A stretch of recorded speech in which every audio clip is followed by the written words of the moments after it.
नारी गुरु जी के पास आने लगे। अनेकों को सुख शांति प्राप्त होने लगी। यह खबर राजा को भी हुई। तब राजा भी पालकी में बैठकर दर्शनों को आया तथा हाथ जोड़कर कहने लगा, हे महाराज, मेरे पेट में बहुत दर्द रहता है। आप कृपा करके मेरा रोग दूर करो। तब गुरुजी ने कहा, मर्दाना जी, रबाब बजाओ रबाब। मर्दाना रबाब बजाने लगा। तब गुरुजी ने शब्द उच्चारण किया, आत्म मह राम, राम मह आत्म, चीनस गुर बिचारा, अमृत बाणी शब्द पछाणी, दुख काटे हौ मारा। हे राजन, आत्मा में ही राम का निवास है, उसे पहचानो और पूर्ण गुरु धारण करो, जिससे तुम्हारे सभी रोग दूर हों। गुरबाणी का जाप करो, मन में सत्य को स्थान दो, सदैव अपने मन को निर्मल रखो, तब तुम्हारा सभी रोग दूर हो जाएगा। यह सुनकर राजा गुरु जी के चरणों पर गिरकर प्रार्थना करने लगा, हे महाराज, आप अंतर्यामी हो, आप मुझ पर भी कृपा करके अपना सेवक बना लो। यह कहकर राजा गुरु जी का सेवक बन गया, दास बन गया। उसके तमाम रोग जाते रहे। नगर निवासी गुरु जी के सेवक बन गए। नगर से बीमारी सभी दूर हो गई। सभी लोग प्रभु कीर्तन आदि शुभ गुणों को धारण करने लगे। राजा ने एक अति सुंदर धर्मशाला बनवाई तथा गुरु जी की अपार कृपा से गुरबाणी का प्रवाह चलने लगा। फिर गुरु जी ने राजा को परम पवित्र उपदेश दिया। एक दिन उस नगर में एक सन्यासी आ गया, जिसके सिर पर लंबी लंबी जटाएं थी, हाथ में डंडा और कमंडल था, धोती, गमछा और शरीर पर भस्म लगाई हुई थी। वह साधु गुरु जी के पास आकर कहने लगा, आप कौन हैं? आपने तो विष्णु महेश आदि का पूजन हटाकर वाहेगुरु वाहेगुरु का स्मरण सिखाना अपना ध्येय बना रखा है। गुरु जी ने सन्यासी की बात सुनकर मर्दाना जी को कहा, हे मर्दाना जी, जरा रबाब तो बजाओ। मर्दाना रबाब बजाने लगा। गुरु जी ने शब्द कहा, जागना होम पुण्य तप पूजा, देह दुखी नित दुख सहै, राम नाम बिन मुक्त न पावस, मुक्त नाम गुरु मुख लहै, राम नाम बिन बिरथे सब जन्मा, विष खावे विष बोली बोले, बिन नावे नैफल मर पर मना। रहाओ। जब यह शब्द गुरु जी के पवित्र मुख द्वारा सुना तो वह सन्यासी गुरु जी के चरणों में गिर पड़ा और कहने लगा, मैं आपका हूँ, आपका दास हूँ, आपका सेवक हूँ। जैसे आप मुझे रखो वैसे ही रहूंगा। तब गुरु जी ने उस सन्यासी को उपदेश दिया, हे संत जी, बगैर प्रभु नाम के कभी मुक्ति नहीं होती। उस सन्यासी ने कहा, आप मेरे गुरु हो। गुरु जी कहने लगे, हे मित्र, तुम पर परमात्मा प्रसन्न है, जाओ, तुम्हारा कल्याण होगा। राजा को फिर उपदेश करके गुरु जी वहां से अपनी अगली यात्रा पर चलने को तैयार हुए। वहां के निवासी गुरु जी के वियोग में दुखी होने लगे, परंतु संसार को एक दृष्टि से देखने वाले पूर्ण गुरु एक ही स्थान पर ना रहकर वहां से विदा हुए, क्योंकि आपने सारे संसार का कल्याण करना था।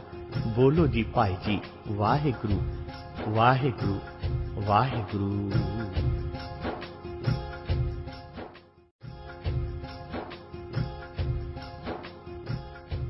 भक्तजनों, गुरु नानक देव जी संसार का भ्रमण करते करते कंधार देश की ओर चल पड़े। गंगा नदी के तट पर जिस समय गुरु नानक देव जी पहुंचे, वहां एक मुगल पठान फकीर था। उसका मित्र अली था। वह गुरुजी को मिला। उस फकीर ने प्रश्न किया, शुभा नामा चिदारी। गुरुजी ने उत्तर दिया, हमारा नाम निरंकारी। उसने कहा, मायने फह मीदम। तब गुरुजी ने कहा, मां वंदा खुदाए मां। तब वह बोला, शुमा पीर गुफ्तम, मां पीर जिंदा। गुरुजी ने यह उत्तर दिया। फिर वह पूछने लगा, शुमा पीर जिंदा। पीर तब गुरुजी ने कहा, आर आर। मुगल कहने लगा, मां इत काद नीस्त। गुरुजी ने कहा, चे गुफ्तम। मुगल, पैदाइश ए गुरतह जी। गुरुजी, यह खुदाए पीर कुल आलम मुरीद। श्री गुरु नानक फकीर खबरदार आहा। तब वह मुगल गुरुजी के चरणों पर गिर गया। फिर गुरुजी ने कहा, खुदाए दिगर सखादार। तो मुगल कहने लगा, शुमा पीर माह मुरीद। गुरुजी ने कहा, गुफल शुमा नाम बाबा वली कन्हारी। तब उस मुगल ने नमस्कार किया। फिर उस मुगल से ईश्वरीय बातें करके गुरुजी वहां से विदा हुए और कहने लगे, हे बाला तथा मर्दाना जी, चलो तुम्हें एक और फकीर के दर्शन कराएं। फिर वहां से आप चलते चलते वली कंधारी के पास आ पहुंचे। उस समय वली कंधारी के निकट शर्फ पठान दक्षिणी बैठा था। तब गुरुजी ने कहा, हे वली कंधारी, अस्सलाम वालेकुम। वली कंधारी ने उत्तर दिया, वालेकुम सलाम। आइए तशरीफ रखिए। पीर जी, शर्फ हाजी हुई, लुत्फ हुआ, बख्शीश हुआ। गुरुजी कहने लगे, लुत्फ खुदाए बंदा गुमराही, कर्म बख्श इलाही। तब शर्फ पठान बोला, पुरथी शर्फ गुफ्त, नानक दुरुस्त मायना, बोले कुलाचे हवार। तो गुरुजी कहने लगे, कुला कुल एक खुदाए, सब ते बेपरवाह। सिफ्त तरे एक एक निशाना, सब ते हुए रहे बेगाना। गुफ्त नानक दुरुस्त मायना, समझे तब खुले आयना। फिर शर्फ ने पूछा, कफनी चिकार कर दी। गुरुजी ने पूछा, कफनी खौफ खुदाए का, देख मर्दा हुए तजे सब पेश। जलम जहान अल्लाह ने किया, खलक एक अवर नहीं दुआ। गुफ्त नानक सुन शर्फ याने, दुरुस्त मायना जो एक पछाणे। शर्फ पुरसी दसे लीरा, चिकर दीता। तो गुरुजी कहने लगे, से सालम कुल जहान, चार कतेब छुटे कुरान। शरा शरीयत मानो नाही, शरीयत मार्फत दाव माही। बारों शाही अंदरों लाल, गुफ्त नानक दर पहुंचे हाल। इतनी बात सुनकर शर्फ कहने लगा, पुरशीद कमर मुक्ता ही हवाल। तब गुरु नानक देव जी ने जवाब दिया, मुक्त मेहर खुदाए दी, शाहद पीर बताए। दूजे सेती फाकरा, करो ता पावो राह न्याय। ऐसी रहनी जे रहे, ता होवे दुरुस्त ईमान। जार जुल्म ना किसी पर करो, पकड़ पकड़ हिली मी खान। गुफ्त नानक सुन शर्फ, आज दी मुकान। तब फिर शर्फ कहने लगा, गोदड़ी चिकार पकड़ा कन। तब गुरु नानक देव जी ने कहा, गोदड़ी ज्ञान समझे एक खुदाए। सरी सबूरी सच तागा पाए। साध पीर मिल सीविये, पाट न कबहू जाए। सब ते नीच कहाइये, तो कुल अंग समाए। गुफ्त नानक सुन शर्फ, चलो हुक्म रजाता, चलो हुक्म रजाता। फिर शर्फ पुरशीद कोस चिकार कर दी। गुरुजी ने उत्तर दिया, कौस का मन बिंद कर कहीं निकल ना आवे। पीर नसीहत राखिए, अपने वर आवे। लगन सगन तब जाके, जब एक दिखावे। दिल दलील उठे नहीं, कोई मन ईमान मिलावे, मुफ्त नानक शर्फ सुन तब फकर कहावे। फिर पीर शर्फ पुरशीद ठीकर पर मूद। फिर उत्तर में गुरुजी फरमाने लगे, ठीकरा ऊजू को नाद भीष ले हो, नांगो एक खुदाए है पीर फरमाइश एहो।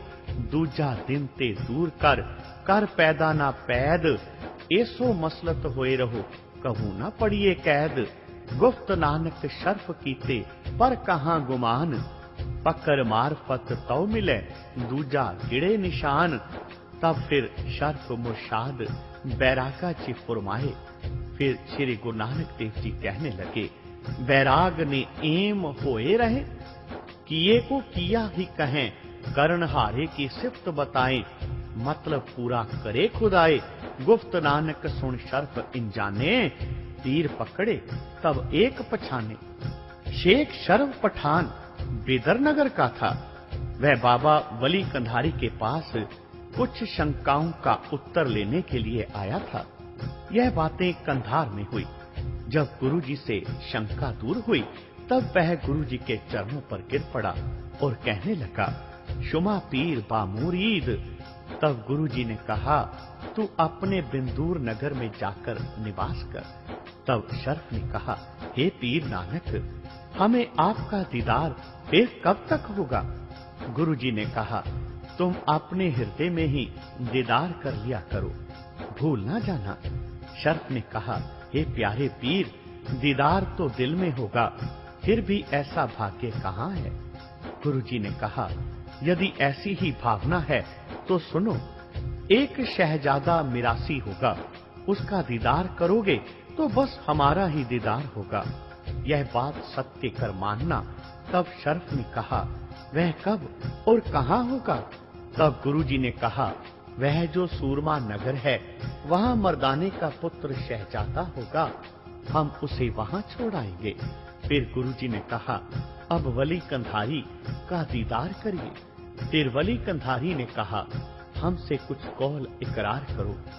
गुरुजी ने कहा, हमारा यह कौल है, दावा दूर करो सन्यास रबाबी वगैरह जितने भी फिरके हैं सभी खुदा के हैं, यह विश्वास करें तब वह सच्चा फकीर है। वली कंधारी कहने लगा, जब आपका दीदार हुआ है तब से यह दावा दूर हो गया है। फिर कहा है, गुरुजी आप हमें अपने साथ ही ले चलो। गुरुजी कहने लगे, हे वली, हमने आपको यहीं रखना है। वली ने कहा, जैसे आपकी इच्छा। गुरुजी ने फरमाया कि यह सारा मुल्क तुम्हारा ही है। इतना कहकर गुरु नानक देव जी भाई बाला और मर्दाना जी को साथ लेकर चलते चलते उपदेश करते जा रहे थे। मर्दाने ने कहा, हे महाराज, आपने वली कंधारी पर अपार कृपा की है, इसका कारण हम सुनना चाहते हैं। गुरुजी कहने लगे, मर्दाना जी, यह वली कंधारी हमारा प्रिय मित्र है। इसने त्रेता युग में बहुत सेवा की थी। फिर बाले ने पूछा, हे महाराज, जब यह वली कंधारी त्रेता युग में आपका मित्र रह चुका है, तब यह इस जन्म में मुसलमान कैसे हो गया? गुरुजी ने उत्तर दिया, बालाजी, इसने उस जन्म में कुत्ते को मारा था,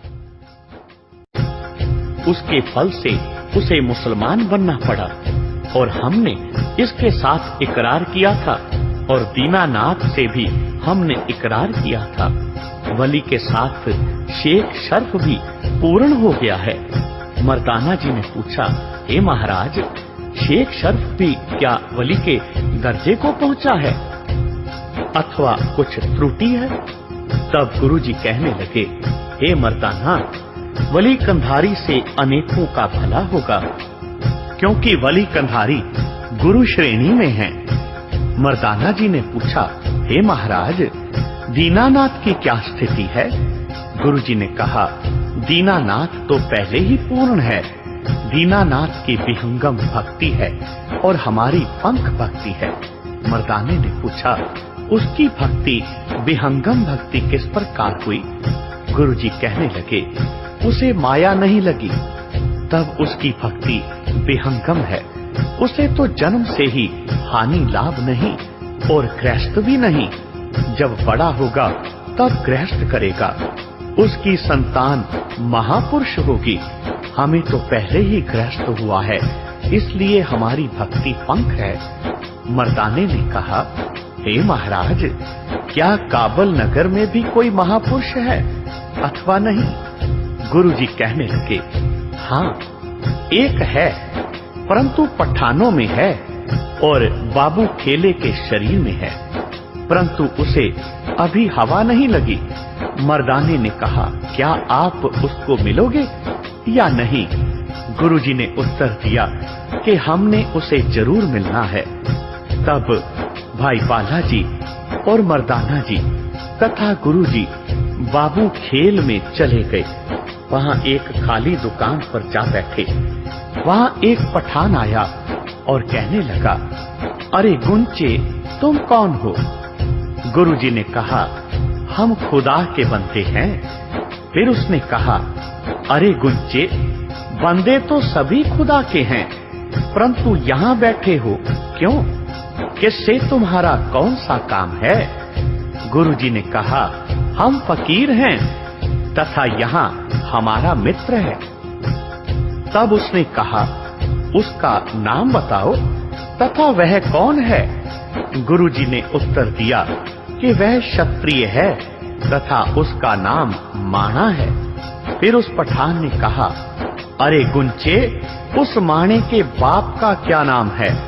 गुरुजी ने कहा, उसके बाप का नाम खानचंद है। तब उस पठान ने कहा, चलो मैं तुमको उसके पास ले चलता हूँ। गुरुजी ने कहा, हम जाने को तैयार नहीं है, वह स्वयं यहाँ आ जाएगा। फिर उस पठान ने उस क्षत्रिय माणे को जाकर कहा, अरे लाला, दो फकीर तुम्हारे आशना आए हुए हैं और बाजार में बैठे हैं तथा कहते हैं, खानचंद क्षत्रिय का बेटा माणा हमारा मित्र है। मैंने उनको यहाँ ले आने को कहा, तब उन्होंने इनकार किया और कहा कि माणा स्वयं यहाँ आएगा। उसी माणे ने कहा, मेरा तो कोई वाकिफ नहीं है। पठान ने कहा, वे तुम्हारा ही नाम लेते हैं, नहीं तो तुम अपने घर से रोटी ले जाते। जब यह सुना तो मानचंद ने सोचा, मैं चलूं तो सही, परंतु अच्छा। फिर कुछ सोचकर मानचंद 2 सेर मेवा लेकर गुरुजी के पास गया। जाकर देखा तो गुरुजी बैठे हैं। माने ने जाकर कहा, हे संत जी, पैरी पए। फिर मेवा भेंट किया।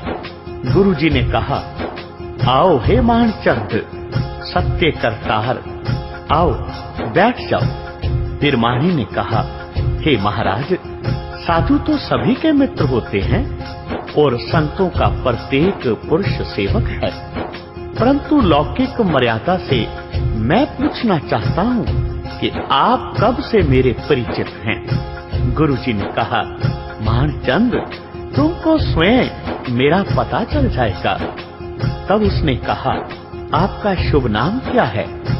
गुरुजी ने कहा, मेरा नाम नानक निरंकारी है और इसका नाम बाला है। एक हमारा मिरासी है, वह बाहर है। मानी ने कहा, आपका देश कौन सा है? गुरुजी ने कहा, हे प्यारे, हमारा देश आदिक सभी कुछ तुझे मालूम हो जाएगा। तब गुरुजी ने शब्द उच्चारण किया, देश हमारा बेगमपुर कहाए, तिस वतन सो आए, राजा तिसका एक कार है, तिसते यहाँ पठाए, मानचंद को राह बताया, निर्मल मार्ग पाया। नानक कहे, सुन मानचंद जी, हम तुमको तभी बुलाया। तब मानचंद ने कहा, तुम तो और ही बातें करते हो, यह बातें व्यावहारिक नहीं। गुरुजी कहने लगे, हे मानचंद, यह बातें सत्य हैं, बाकी की बातें असत्य हैं। फिर गुरुजी ने एक और शब्द उच्चारण किया, राग तिलंग महला पहला, जिन किया तिन देखिया, क्या कहिए रे भाई, आपे जाने करे आप जिन वाड़ी है लाई। रायसा प्यारे का रायसा जित सदा सुख होए रहाओ। जिन रंग कंत न राव्या सा पछोरे ताणी। हाथ पछोड़े सिर धुणे जब रैन विहानी। पछोतावा ना मिले जब चूकेगी सारी। ता फिर प्यारा राधिए जब आवेगी वारी। कंत लिया सुहागणी मैं ते बदवी ए। से गुण मुझे न आवनी कह जी दोस्त रे। जिनी सखी सोहराव्या तिन पूछोगी जाए। पाए लगो बेनती करूं लेओगी पंथ बताए। हुक्म पछाणे नानका पाओ चंदन लावे। गुण कामन कामन करे तो प्यारे को पावे। रसिया होवे मुसक का तब फूल पछाणे। जो दिल मिलिया सो मिल रिया मिलिया कही रे सोई। जे वो तेरा लोचिए बाती मेल ना होई। तात मिले फुन तात को लिव लिवे को तावे। गुर प्रसादी जानोए तो अनुभव पावे।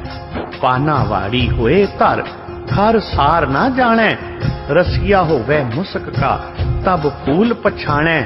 अप्यो पीवे जो नानका परम परम समावे। सहजे सहजे मिल रहे अमरा पद पावे अमरा पद पावे। फिर मानचंद कहने लगा, हे गुरु जी इस जीव का भला कैसे हो। गुरु जी कहने लगे, हे भाई इस जीव का भला तभी होता है जब इसकी परमेश्वर में अनन्य भक्ति होती है। तब मानचंद ने कहा, आप कोई विधि बताओ जैसे अनन्य भक्ति उत्पन्न हो जाए। गुरु जी कहने लगे, सुनो भूख और नंगेपन की परवाह न करें। एक करतार का ध्यान करें। अगर ईश्वर दिल से निकले तो महान दुखी हो जाएं। तब मानचंद कहने लगा, प्रभु आप धन्य हैं। यह कहकर चरणों पर गिर गया। तब गुरु जी ने अपने हाथ का डंडा दिया और कहा कि इस डंडे को होशियार होकर रखें। मानचंद ने वह डंडा सिर आंखों से लगाया। उसके प्रताप से मानचंद के ज्ञान चक्षु खुल गए। श्री गुरु नानक देव जी की कृपा से उसका उद्धार हो गया। फिर गुरु जी ने उत्तम उपदेश दिया। उस प्रभु परमात्मा के नाम का संदेश दिया। फिर गुरु जी वहां से चलकर काबुल धरती पर गए और वहां अनेक जीवों का कल्याण किया।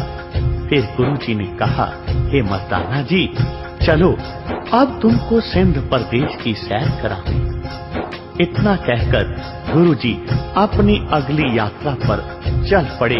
बोलो जी भाई जी वाहे गुरु वाहे गुरु वाहे गुरु।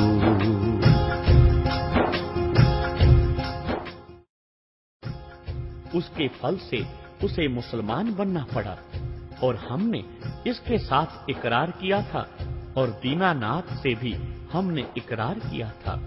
वली के साथ शेख शर्फ भी पूर्ण हो गया है। मर्दाना जी ने पूछा, हे महाराज शेख शर्फ भी क्या वली के दर्जे को पहुंचा है अथवा कुछ त्रुटि है। तब गुरु जी कहने लगे, हे मर्दाना वली कंधारी से अनेकों का भला होगा क्योंकि वली कंधारी गुरु श्रेणी में है। मर्दाना जी ने पूछा, हे महाराज दीनानाथ की क्या स्थिति है। गुरु जी ने कहा, दीनानाथ तो पहले ही पूर्ण है। दीनानाथ की विहंगम भक्ति है और हमारी पंख भक्ति है। मर्दाने ने पूछा, उसकी भक्ति विहंगम भक्ति किस प्रकार हुई। गुरु जी कहने लगे, उसे माया नहीं लगी तब उसकी भक्ति विहंगम है। उसे तो जन्म से ही हानि लाभ नहीं और गृहस्थ भी नहीं। जब बड़ा होगा तब गृहस्थ करेगा। उसकी संतान महापुरुष होगी। हमें तो पहले ही गृहस्थ हुआ है इसलिए हमारी भक्ति पंख है। मर्दाने ने कहा, हे महाराज क्या काबुल नगर में भी कोई महापुरुष है अथवा नहीं। गुरु जी कहने लगे, हाँ एक है परंतु पठानों में है और बाबू खेले के शरीर में है।